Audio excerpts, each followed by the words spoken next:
여호와와 기드온의 칼. 사사기 7장 9절에서 25절 말씀입니다. 그 밤에 여호와께서 기드온에게 이르시되 일어나 진영으로 내려가라. 내가 그것을 내 손에 넘겨주었느니라.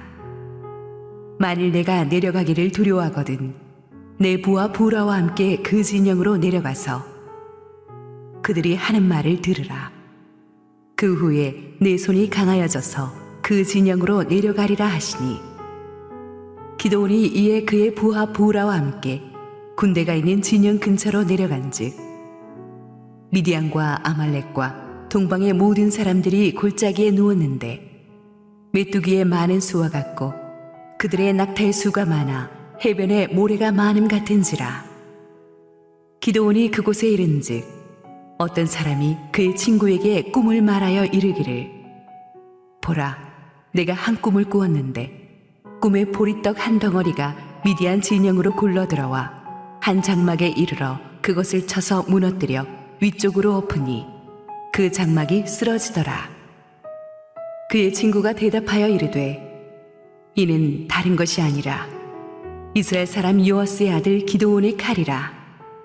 하나님이 미디안과 그 모든 진영을 그의 손에 넘겨주셨느니라 하더라.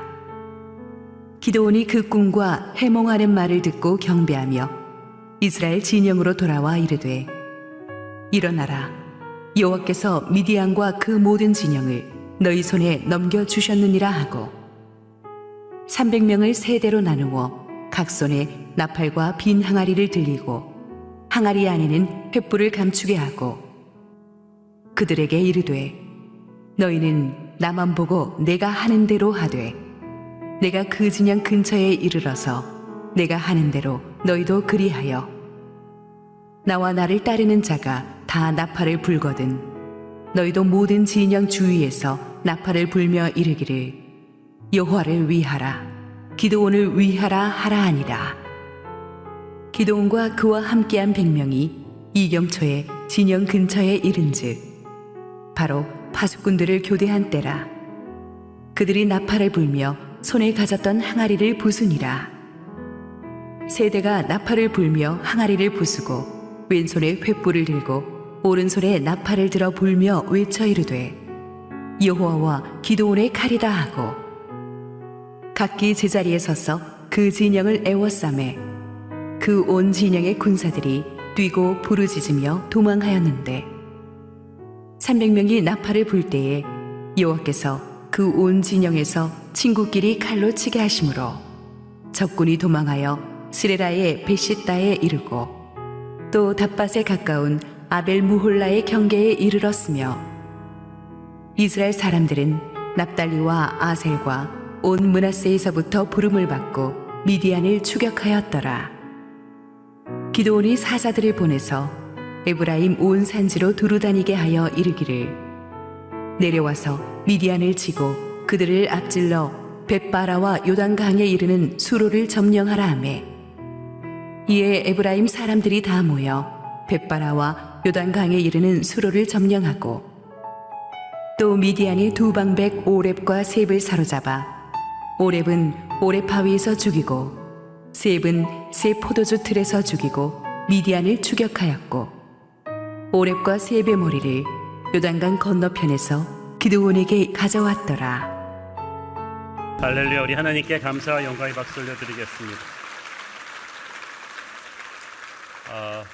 우리 함께 한번 기도하시고 하나님 말씀 보겠습니다.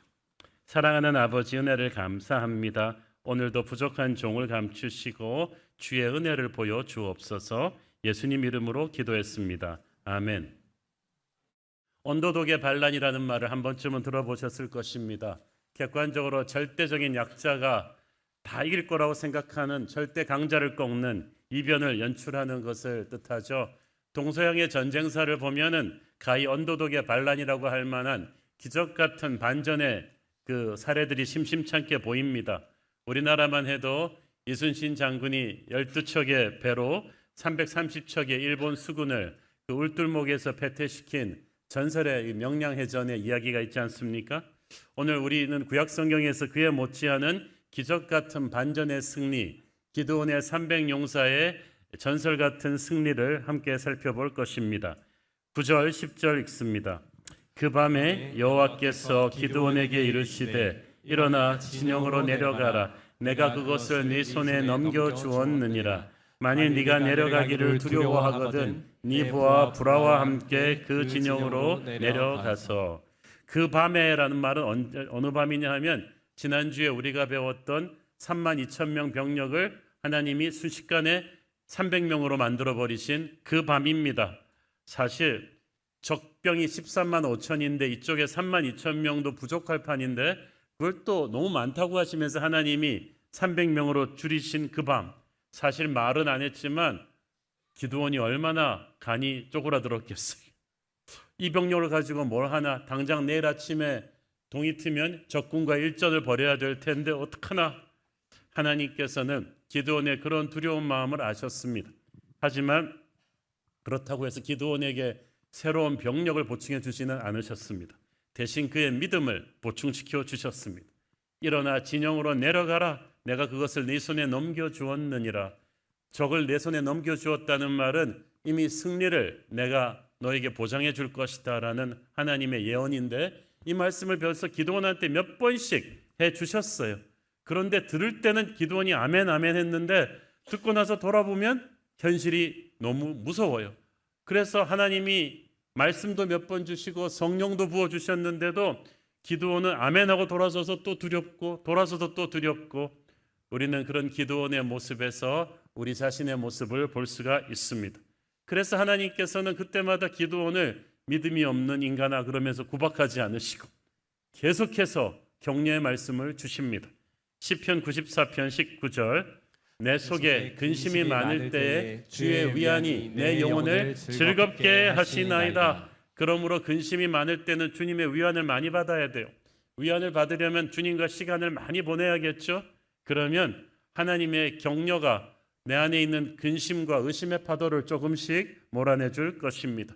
그러니까 여러분, 아멘하고 나서 계속 의심과 두려움이 와도 너무 자기를 못난 사람이라고 자학하지 마십시오. 성경의 영웅들도 다 그랬어요. 하지만 두려움 가운데서도 내가 할 수 있는 작은 순종을 하는 것이 중요합니다. 하나님께서 기드온 너 그렇게 두렵거든 내가 움직일 수 없는 표징을 보여줄 테니까 부하 한 명 데리고 적진으로 잠입해라. 이건 또 웬 무서운 명령입니까? 지금 기드온은 총사령관이에요. 적군이 저렇게 많은데 만약에 적진에 잠입했다가 기드온이 체포되는 날이면, 붙잡히는 날이면 이 전쟁은 끝입니다. 그러니까 하나님께서는 큰 두려움에 떨고 있는 기드온을 일단 작은 두려움부터 이기게 하시면서 적진으로 잠입시키십니다. 11절 그들이 하는 말을 들으라. 그 후에 네 손이 강하여져서 그 진영으로 내려가리라 하시니 기드온이 이에 그의 부하 브라와 함께 군대가 있는 진영 근처로 내려간즉. 자, 희한한 말씀이죠. 적병이 하는 말을 들으면 네 손이 강해질 것이다. 네가 용기가 날 것이다. 이게 또 무슨 말입니까? 하나님의 말씀을 들으면 용기가 날 것이다. 이 말은 이해가 가겠는데 적병이 하는 말을 네가 몰래 엿들으면 용기가 난다. 기드온은 이 말을 믿을 수가 없었지만 그래도 순종하고 움직입니다. 여러분, 항상 우리가 다 이해하고 순종하는 거 아니죠. 하나님이 말씀하시니까 말씀하시는 그분을 믿고 움직이는 거지 내가 이해가 가서 움직이는 건 아닙니다. 그래서 이제 부하 한 명 데리고 몰래 적병 앞에까지 잠입해서 이렇게 얘기를 듣는데 적군 병사들 두 사람이 얘기를 나누고 있었어요. 한 사람이 꾼 꿈 얘기였어요. 13절 읽습니다. 기드온이 그곳에 이른즉 어떤 사람이 그의 친구에게 꿈을 말하여 이르기를 보라, 내가 한 꿈을 꾸었는데 꿈에 보리떡 한 덩어리가 미디안 진영으로 굴러 들어와 한 장막에 이르러 그것을 쳐서 무너뜨려 위쪽으로 엎으니 그 장막이 쓰러지더라. 이 꿈의 상징성은 간단했습니다. 보리떡은 당시 가장 비천한 천민들이 먹던 음식이었기 때문에 압제당하던 이스라엘을 상징했습니다. 그 보리떡 한 덩어리가 한 장막을 쳤다는 것은 미디안 전체의 군영을 이스라엘이 쳐서 무너뜨린다는 뜻이었어요. 그 꿈을 듣고 있던 친구 병사도 바로 그렇게 해석해 주었어요. 아, 그거는 이스라엘을 이끄는 기드온의 칼이 우리 미디안을 무너뜨린다는 뜻이야. 그걸 아무렇지도 않게 막 자기가들끼리 얘기를 하는 거죠. 이 미디안 병사들에게 준 이 꿈과 이 해석은 사실은 하나님이 주신 거죠. 하나님께서는 때로는 예수를 전혀 믿지 않은 전혀 세상적인 사람에게도, 느부갓네살 왕에게도 그랬듯이 하나님의 꿈을 주셔서 계시를 하십니다. 이미 영의 세계에서 이스라엘의 승리를 결정해 놓으셨다는 계시죠. 이 사실을 믿는다면 우리는 두려워하지 않아도 됩니다. 교회는 세상의 눈으로 강하고 약함을 판단할 수가 없어요. 우리에게는 세상이 모르는 변수, 여호와 하나님이 계시기 때문에 그분에게 시선을 집중하고 나간다면 반드시 어떤 불가능한 싸움도 이길 수 있을 것입니다. 그 얘기를 듣고 비로소 기드온은 왜 하나님이 가서 미디안 병사들의 말을 들으면 네가 용기가 날 것이라고 하셨는지 알았어요. 하나님께서는 기드온이 두려워하는 상대의 입을 통해서 두려워할 것은 적이 아니라는 것을 알려주신 거예요. 오히려 적이 너를 두려워하고 있다. 어떨 때는요, 정말 우리가 마귀의 군대 근처로 잠입해가지고 이 마귀들이 하는 말을 한번 엿들어 보면 어떨까 하는 생각도 듭니다.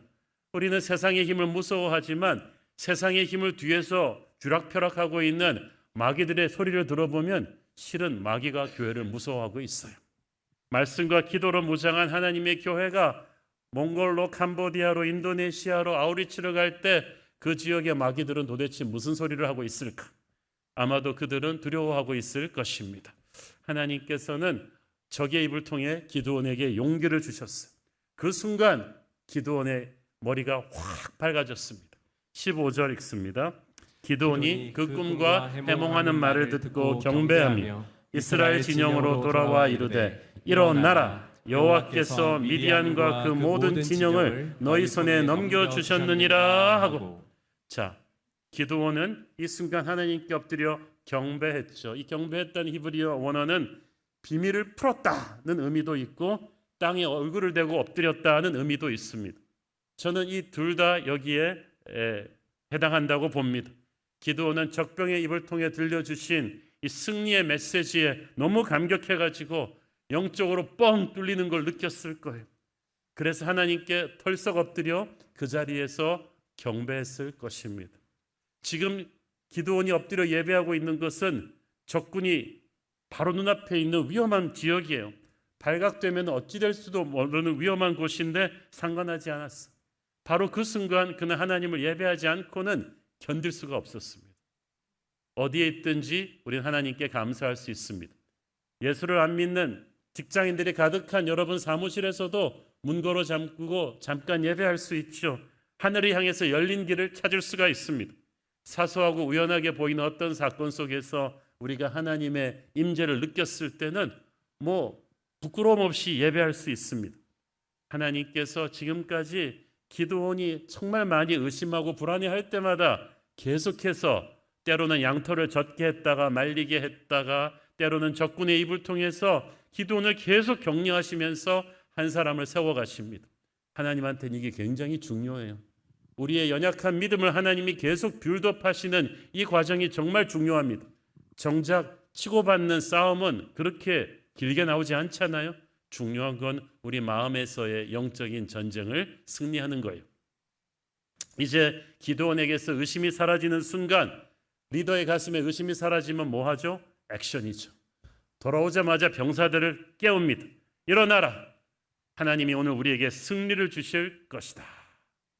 사실 그날 밤에 기드온보다 300 용사들의 두려움이 더 컸겠죠.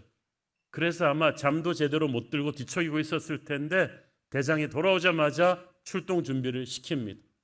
사실 전쟁은 아침에 동이 틀 때 하는 게 정석인데 밤에 갑자기 깨운다는 것은 이제 야습을 하겠다는 거잖아요.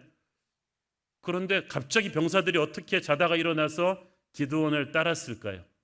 그들은 하나님을 예배하고 돌아온 기드온의 얼굴에서 확신을 읽었어요. 하나님의 임재를 느꼈어요. 지도자가 하나님을 체험하고 나서 말할 때 모든 사람들은 말로 형언할 수 없는 하나님의 채취를 느낍니다. 모세가 하나님을 만나고 내려왔을 때 아무도 그 얼굴을 똑바로 볼 수가 없었듯이 우리가 얼마나 기도했다고 사람들한테 자랑하고 다닐 필요 없어요. 사람들이 느낄 것입니다. 부모가 하나님을 깊이 예배하고 아이들에게 말하면 아이들이 영적인 권위를 느낄 거예요. 지도자의 영적인 권위는 그가 체험한 하나님의 임재의 깊이에서부터 비롯되는 거거든요. 자, 이제 기드온의 군대가 밤을 타고 야습을 단행합니다. 16절 읽습니다. 300명을 세대로 나누어 각 손에 나팔과 빈 항아리를 들리고 항아리 안에는 횃불을 감추게 하고, 자, 300명밖에 안 되는 군대인데도 또 3개 부대로 나누어요. 아마 좌군, 중군, 우군으로 나누었겠죠. 그래서 미디안 군대를 3개 방향에서 들이친 것은 아마 적에게 이쪽 군대가 실제 숫자보다 훨씬 많을 것 같은 착각을 불러일으키게 하기 위함이었을 거예요. 또 나팔을 불게 했는데 이 나팔은 전쟁 때 부르는 나팔이에요. 그러니까 지난 7년간 미디안의 압제에 시달릴 때 이스라엘 어디서도 한 번도 불어보지 못했던 나팔이라는 말이죠. 그러니까 미디안 군대는 그동안 일방적으로 이스라엘을 짓밟았기 때문에 감히 그들에게 저항하는 이스라엘의 나팔 소리를 들어본 적이 없어요. 그런데 그리고 이 나팔은 지휘관만 불 수 있었습니다. 그러므로 한 부대당 나팔 하나 정도였단 말이죠. 그런데 300개의 나팔이 3개 방향에서 동시에 들렸다는 것은 적에게는 마치 300개 부대가 대부대가 온 것 같은 착각을 불러일으킬 수 있었습니다. 또 횃불을 항아리 안에 최대한에 감추고 최대한 가까이 접근한 것은 순식간에 이 횃불을 드러냄으로써 적군을 당황하게 하기 위한 전술이었죠. 처음부터 끝까지 미디안의 아니라고 교만한 심리를 노린 하나님의 기가 막힌 계책이었습니다. 17절 그들에게 이르되 너희는 나만 보고 내가 하는 대로 하되 내가 그 진영 근처에 이르러서 내가 하는 대로 너희도 그리하여. 18절 나와 나를 따르는 자가 다 나팔을 불거든 너희도 모든 진영 주위에서 나팔을 불며 이르기를 여호와를 위하라 기드온을 위하라 하라 하니라. 너희는 나만 보고 나를 따라해라. 지금부터 기드온이 내릴 명령은 워낙 해괴한 작전 명령이라 가지고 미리 말 안 해두면 현장에서는 아무도 이해할 수가 없는 명령이기 때문에 미리 해두는데 기드온이 걱정 말고 나만 보고 따라와. 여러분, 부모가 자녀에게 이렇게 말할 수 있다면 얼마나 좋겠어요? 지도자가 사람들에게 이렇게 말할 수 있다면 얼마나 좋겠습니까? 자기가 하기 싫은 일은 부하에게도 시키지 말아야죠. 너희는 나만 똑바로 보고 나를 따라와라. 전쟁 나팔을 300명이 동시에 붑니다. 여호와와 기드온의 칼이여. 300개의 부대가 온 것 같은 엄청난 이 효과를 불러일으키는 고함 소리였죠. 그러자 미디안 군중에 벼락치는 것 같은 충격이 일어나죠. 19절 기드온과 그와 함께한 100명이 이경초에 진영 근처에 이른즉 바로 파수꾼들을 교대한 때라. 그들이 나팔을 불며 손에 가졌던 항아리를 부수니라. 자, 보세요. 이경초는 우리 시간으로 밤 10시, 11시쯤입니다. 잠든 뒤 한 2-3시간 지난 때였는데 워낙 엄청난 병력의 우위를 점하고 있던 미디안 군대는 아침에 이제 동이 트면 싸움할 걸로 생각하고, 그리고 설마 7년 동안 자기들에게 찍소리도 못하던 거의 훈련도 받지 못한 숫자도 얼마 안 되는 이스라엘 군대가 감히 밤에 먼저 공격해 오리라고는 상상치도 못했던 것 같아요. 그래서 아마 보초도 제대로 안 세우고 잠에 골아 떨어졌던 모양이죠. 그러니까 기드온의 결사대는 아주 손쉽게 적의 코앞까지 들어올 수 있었습니다. 여기서 우리는 역사의 주도권은 깨어있는 자가 잡는다는 것을 볼 수가 있죠. 교만하여 방심하는 자, 현실에 안주하는 자, 게을러 잠자는 자는 아무리 강하다 할지라도 반드시 패하게 되어 있습니다. 그래서 성경은 게으름이 죄라고 말하는 거예요. 주님은 늘 깨어있으라고 말씀하셨습니다. 우리가 말씀 충만, 성령 충만하며 깨어있다면 역사의 주도권을 잡을 것입니다. 에베소서 5장 14절 16절 씁니다. 그러므로 이르시기를 잠자는 자여 깨어서 죽은 자들 가운데서 일어나라. 그리스도께서 너에게 비추이시리라 하셨느니라. 그런즉 너희가 어떻게 행할지를 자세히 주의하여 지혜 없는 자 같이 하지 말고 오직 지혜 있는 자 같이 하여 세월을 아끼라. 때가 악하니라. 아멘. 한밤중에 특히 밤 10시 11시쯤에 파수꾼들이 교대하던 때를 노렸다는 게 이것도 기가 막히죠. 파수꾼들을 교대할 때 이미 지키고 있던 파수꾼은 지치고 졸려서 쓰러지기 직전이라서 해롱해롱하고, 지금 교대해오는 파수꾼은 방금 자고 일어나가지고 뭘 모르고 들어오니까 해롱해롱하고, 그래서 임무 교대하는 이 순간이 가장 적이 취약해지는 시점인데 바로 이때 기드온의 군대가 들이친 거예요. 깨어있는 자는 적의 허점을 볼 수가 있습니다. 우리가 말씀과 기도로 깨어있으면 강성해 보이는 저 어둠의 권세에게도 반드시 허점이 보이고 우리는 그 허점을 칠 수 있을 것입니다. 영적으로 깨어있으니까 아군에게는 최선의 타이밍을, 적에게는 최악의 타이밍을 잡게 하는 거죠. 기회를 잡아야 된다고 하지만 기회는 깨어있으니까 영적으로 깨어있는 사람이 잡을 수가 있습니다. 성령 안에서 우리가 항상 깨어 있어야 될 줄로 믿습니다. 그래서 마귀의 타이밍을 뺏어야 돼요. 하나님께서 32,000의 병력을 300명으로 줄여든 그 밤에 바로 공격하게 하셨어요. 이것은 낮에 동트면 양쪽 군대가 마주서서 전쟁을 하는 그 당시 전쟁의 기본 패러다임을 깨버리는 거였어요. 그거는 새가 비슷할 때 하는 거고, 지금은 이쪽이 절대 열세기 때문에 하나님이 밤에 그냥 들이치게 하셨어요. 그러므로 32,000이 300명으로 줄어든 지 몇 시간 안 되고 밤에 그랬기 때문에 미디안 군대는 이쪽이 병력 줄어든 사실을 까맣게 모르고 있었어요. 하나님께서 우리 인생에서도 정신없이 막 빠르게 뭔가를 시키실 때는 다 이유가 있는 거야.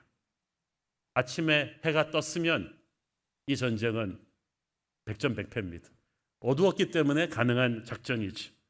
어둠을 뚫고 적진 코앞까지 접근한 300명은 세 군데 방향으로 나누어서, 왜 세 군데냐 하면 나머지 한 방향은 적의 퇴로를 열어주고 퇴각하는 적을 또 매복했다가 잡기 위해서, 그거는 이제 다음 주에 말씀드릴 텐데, 이들이 세 개 방향에서 일제히 항아리를 부수는데 여러분 장독 깨지는 소리 들어본 적 있습니까? 그거 장난 아닙니다. 이거 300개를 동시에 깬다. 벼락치는 소리가 납니다. 거기서 횃불들이 나오는데 이 횃불들이 나오자마자 또 미디안의 군막이 불이 붙기 시작했겠죠. 나팔을 불기 시작합니다. 이 항아리나 나팔이나 횃불이나 전투무기는 아무것도 없어요. 그런데 이 세 개를 한꺼번에 합치니까 이게 어마어마한 무기가 되는 거예요. 그 누구도 이 세 가지 무기를 한꺼번에 쓴 적은 없어요. 하나님은 상상할 수가 없는 것들을 한꺼번에 쓰셔가지고 놀라운 역사를 이루십니다. 300개 항아리가 깨지면서 300개의 나팔이 불리면서 300명의 병사들이 온몸에 힘을 다해서 질러대는 고함 소리는 그 밤에 어마어마한 노이즈를 만듭니다. 여러분 어렸을 때 학교에서 과학 시간에 배우셨죠? 같은 소리라도 밤이 훨씬 낮보다 멀리 잘 들린다는 것을. 밤에는 대기 온도가 낮아지기 때문에 소리 파동이 더 빠르게 이동하기 때문입니다. 주변 환경 소음도 아주 별로 없기 때문에 밤에 들리는 소리는 낮에 몇 배처럼 청명합니다. 따라서 모두가 잠든 밤에 이런 벼락치는 소리들이 들리니까 미디안 병사들이 얼마나 놀랬겠어요. 그래서 자다가 막 놀래가지고 나왔는데, 여러분 자다가 한번 중간에 알람 소리 쾅 깨고 일어나서 나와서 한번 보세요.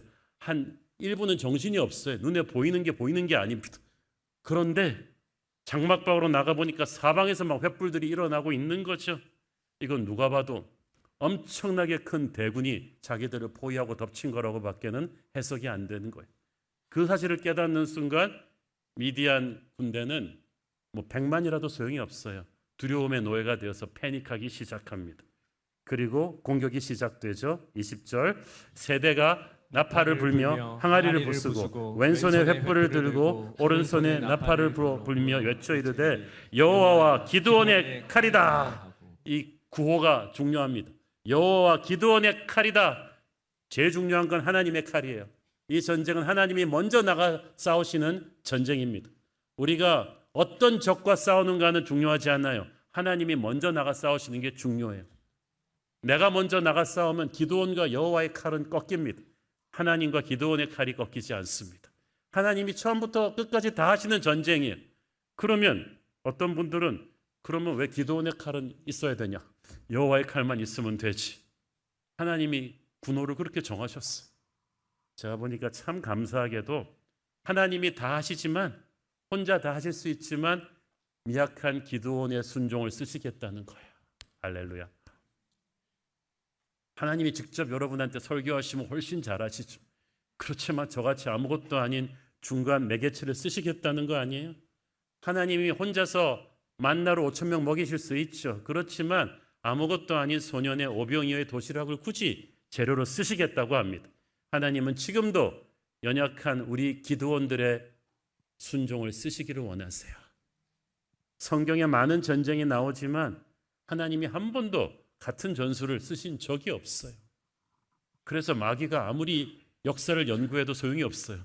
다음번에 나오는 하나님의 무기는 달라요. 지난번에 여자사사 드보라가 시스라의 철병거 군단을 무너뜨릴 때는 갑자기 쏟아진 폭우로 인한 그 홍수였어요.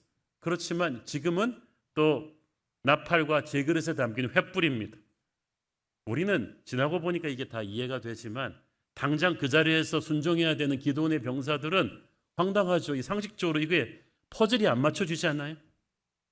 여러분, 퍼즐이 안 맞춰져도 이걸 해서 어떻게 되는가를 알 수가 없어도 하나님이 지금 여러분에게 주시는 말씀에 순종해야 돼요. 퍼즐은 하나님이 맞추십니다. 믿고 순종하면 기적이 일어날 것입니다. 저는 이 공격의 무기가 된 횃불이 이 항아리 속에 담겼다는 사실이 영적 의미가 있다고 봅니다. 이 항아리가 이조백자가 아니에요. 비싼 그릇이 아니에요. 아주 보잘것없는, 정말 길에서 굴러다니는 토기 항아리 같은 것인데, 이 항아리 안에 감추인 횃불은 아무것도 아닌 무능력한 우리 안에 계신 하나님의 임재예요. 그분의 구원의 능력이에요. 고린도후서 4장 7절 말씀, 우리가 이 보배를 질그릇에 가졌으니 이는 심히 큰 능력은 하나님 안에 있고 우리에게 있지 아니함을 알게 하려 함이라. 아멘. 기드온 병사들의 질그릇이 깨어지면서 횃불이 나타난 것처럼 보잘것없는 우리가 깨어지고, 우리의 자아가 깨어지고, 우리가 겸손해지고 하나님께 온전히 내어드릴 때 그 안에 계신 그리스도의 역사가 나타날 것입니다. 내 안에 사는 이는 오직 예수 그리스도, 그 그리스도가 언제 나타나십니까? 내가 깨어져야 나타나는 거야. 내 자아가 사라져 있으면 그리스도의 횃불이 나타날 수가 없어요. 기드온의 군대는 손에 창칼을 들고 있지 않았어요. 그렇지만 여호와와 기드온의 칼이라는 외침으로 승리를 얻었습니다. 교회에게는 세상의 칼이 아닌 말씀의 검을 주셨습니다. 우리에게 주신 말씀의 권세가 강하기 때문에 우리가 어디에 가서 복음을 전하든 그로 인해 어둠의 권세가 무너지는 역사가 있을 줄 믿습니다. 상식적으로 납득이 가지 않는 이 전술로 인해서 미디안이 붕괴되기 시작했습니다. 21절, 각기 제자리에 서서 그 진영을 에워싸매 그 온 진영의 군사들이 뛰고 부르짖으며 도망하였는데, 미디안 군대가 아수라장이 되었죠. 이 미디안 군대가 밤새 기드온의 군대가 300으로 줄어들었다는 사실도 몰랐고, 그래서 이스라엘을 한참 깔보고 전혀 정찰을 하지 않았고 7년 동안의 승리에 도취되어 가지고 안일해졌어요. 적을 코앞에 두고 있어서는 안 될 교만으로 인해 그들은 붕괴한 것입니다. 기드온의 300용사가 이 13만이 넘는 이 대군을 패닉에 빠뜨릴 수 있었던 것은 사방이 어두웠기 때문에 가능한 일이었어요.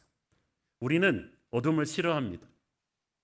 때로는 그러나 어둠의 군대를 무기력하게 할 수 있어요. 하나님께서 이 어둠을 통해 적의 시야를 가리고 하나님의 군대를 숨기는 수단으로 사용하셨습니다.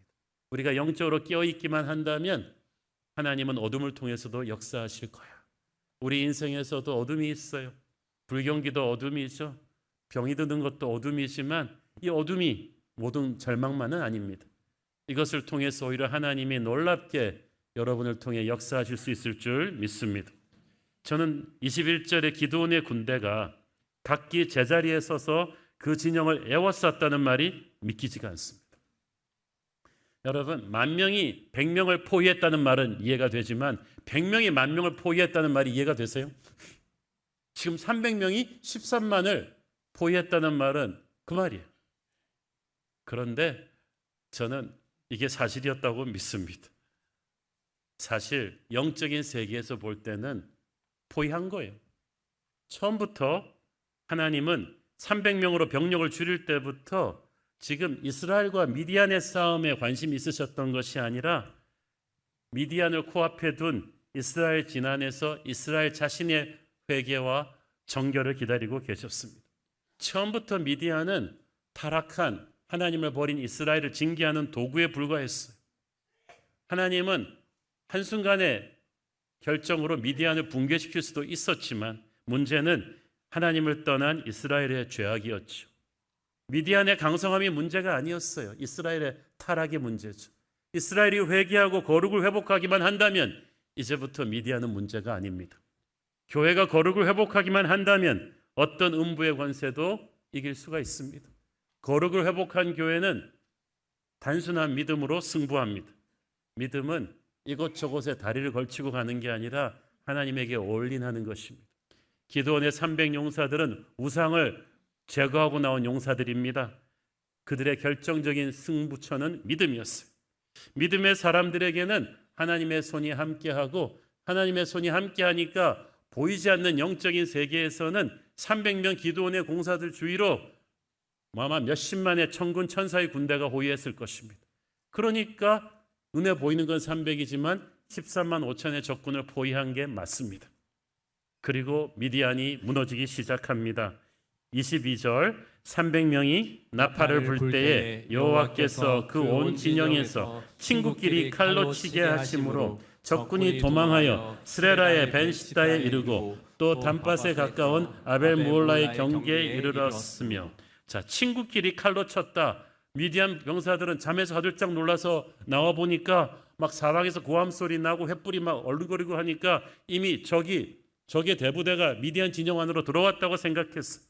그래서 주변에 정신없이 보고 창칼에 든 사람들은 전부 다 적으로 생각하고 달려들어 찌른 거예요. 이로 인해 자기들끼리 죽고 죽이는 아비규환이 벌어졌는데 이스라엘 병사들은 횃불하고 질그릇하고 나팔만 들고 왔지 창칼을 들고 오지 않았어요. 그랬기 때문에 아무도 다치지 않은 거예요. 미디안 군대는 순전히 두려움으로 인해서 자기들끼리 죽고 죽여버린 거죠. 하나님께서 왜 두려움에 떠는 자를 집으로 다 보내셨는지 아시겠어요? 믿음으로 무장한 300명은 두려움의 노예가 된 13만보다 강합니다. 기드온의 300용사들은 아무 무기도 들고 있지 않았지만 항아리를 깨고 횃불 들고 나팔 불면서 고함쳤을 뿐이지만 이 일련의 순종들을 통해서 그 작은 액션들은 전부 다 하나님의 명령이었어요. 우리가 이해하지 못하고 순종한 작은 순종들을 다 하나님이 합치셔가지고 엄청난 승리를 주시는 줄 믿습니다. 그러므로 우리는 하나님보다 앞서가려 하지 말고 이 하나님에게 시선을 집중하고 순종하면서 가면 되는 거예요. 저는 특히 21절 말씀에서 기드온의 병사들이 각기 제자리에 서서 그 진영을 에워쌌다는 말을 주목하고 싶습니다. 제자리에 각자가 섰다. Each man held his position. 즉 자기에게 주어진 위치를 떠나지 않고 고수하면서 전진했다는 거예요. 이게 중요합니다. 하나님의 군대에게 있어서 중요한 것은 모든 병사가 하나님이 맡기신 위치가 있다는 거예요. 그 위치에서 어떤 일이 있어도 자리를 지키면서 가는 게 중요합니다. 제가 오래전에 30대 때 그 부목사로 있던 교회에서 교회대학 목사님들끼리 축구대를 하는데 전반전에 너무 밀렸어요. 후반전이 됐는데 그때 전직 국가대표 지내셨던 교회 집사님이 우리를 응원하러 오셨는데 우리가 너무 이렇게 지친 모습으로 이게 힘들어하니까 그분이 어떡하겠어요. 감독님 우리 좀 뭐 좀 가르쳐 주세요. 그런데 지금 해프타임 15분에 뭘 가르칩니까? 그런데 감독님이 제가 골을 더 이상 먹지는 않게 해드리겠습니다. 그러더니 우리 보고 와보라 그러더니 수비 진영 딱 이거 그리고 골대 중심으로 여기 우왕좌왕하지 마시고 여기를 지키세요. 딱 그걸 찍어주는 거야. 그리고 나서 진짜로 그 자리를 지켰더니 적이 아니라 저쪽 교회가 저쪽 교회 목사님들이나 우리가 변한 게 하나도 없는데 국가대표 감독이 찍어진 위치를 지키니까 더 이상 골을 먹지 않았어. 그래서 저는 위치 선정이 얼마나 중요한가를 알았죠. 하나님의 군대에서도 군대가 우왕좌왕하면 안 돼요.